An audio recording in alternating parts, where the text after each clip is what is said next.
Alright, today's video is brought to you by the outside world, something I don't get enough of.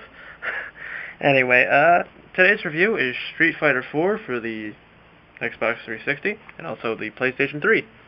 Oh, and also the computer, PC. Alright, let's go first. Let's start with story. Street Fighter 4 doesn't have a story, actually. It's actually just sub-stories throughout each character. There are 17 characters, so playing the arcade mode gives you 17 different sub-stories to have. Whether or not the stories make sense is totally oblivious, apparently, to Capcom, because only about 4 of the storylines make sense. You'll probably find that out when you play the game. I'm not going to, ruin anything if you do buy this game, even after my review. I won't stop you, but just know that you've been warned. Stories are getting about a 3 stars out of 5. They just don't really match up. Let's go with gameplay. Street Fighter 4's gameplay differs a lot from Street Fighter 2.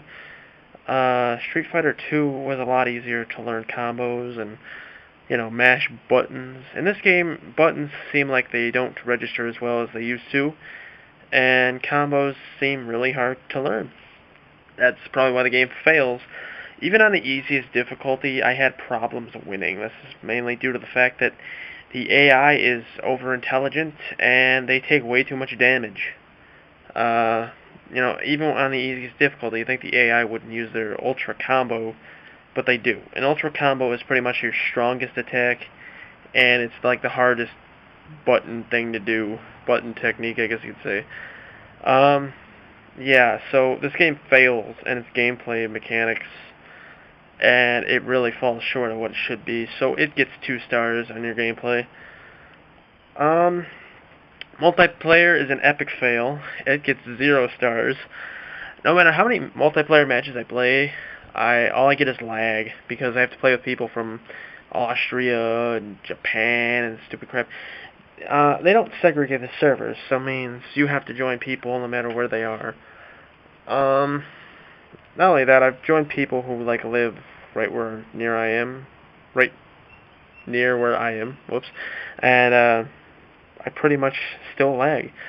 It's just sad. It really is. And people are like, "Oh, it's your internet connection." No, it's not, because I don't lag at all when I'm playing Call of Duty. It's clearly the game itself. Let's see. Multiplayer offers titles, icons, kind of like Modern Warfare 2 does. Yeah, exactly like that. I think that's where Modern Warfare 2 got it from. But you earn them based off how you play. You also earn medals that are really, really hard to get. I wouldn't even recommend playing the multiplayer unless you really want to piss yourself off. I mean, I tried doing that today, and all I did was cuss like every 5 seconds. Oh, mainly, if you start losing in multiplayer, if you do play it, dashboard when you're about to lose. It's really fun. Anyway, yeah, multiplayer is getting 0 stars because it just epically fails. What other categories? Sound. Sound is actually pretty good. There's a cool theme song at the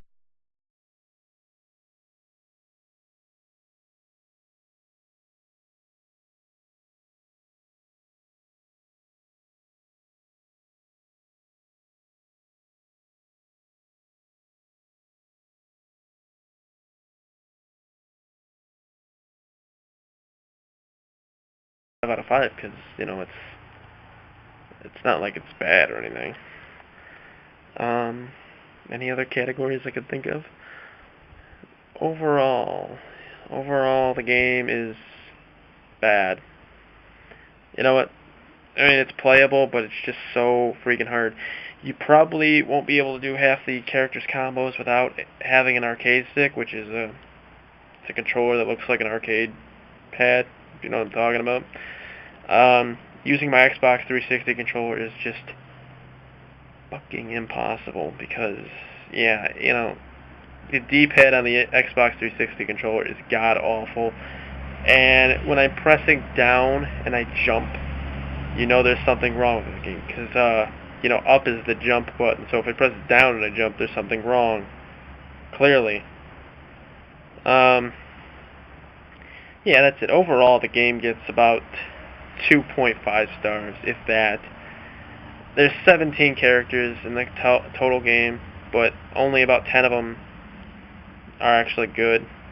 The others are just like the same thing over and over. And there's even one character, his name's El Fuerte, and he is the most useless character in the game because he can't do any damage. No matter what attack you use of his, he never does damage.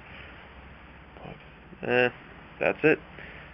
So, my next review coming up is Call of Juarez Bound in Blood, and Shadow Complex, and I also plan to review the Counter-Strike beta update that they just added. So check in on that when the time comes. I probably won't be making any videos next week due to certain stuff. Alrighty. Actually, there's one category I totally forgot to talk about, which is strange because this is one of my favorite categories, the achievements category. I probably forgot about it because the achievements in this game are just terrible. Any game from Capcom, the achievements are just, I don't know, they're god-awful. There was a word I was going to use, but then it just spaced me. Most of the achievements you'll come up with is beating the game on the hardest difficulty, using a certain combo a certain number of times, beating, playing multiplayer a certain number of times. There's actually one achievement to get all the other achievements, which barely anybody has, amazingly. It's only about 199 people out of 1 billion people in the U.S. that have it. That's just sad. Just goes to show you their game's too hard. Okay, that's it.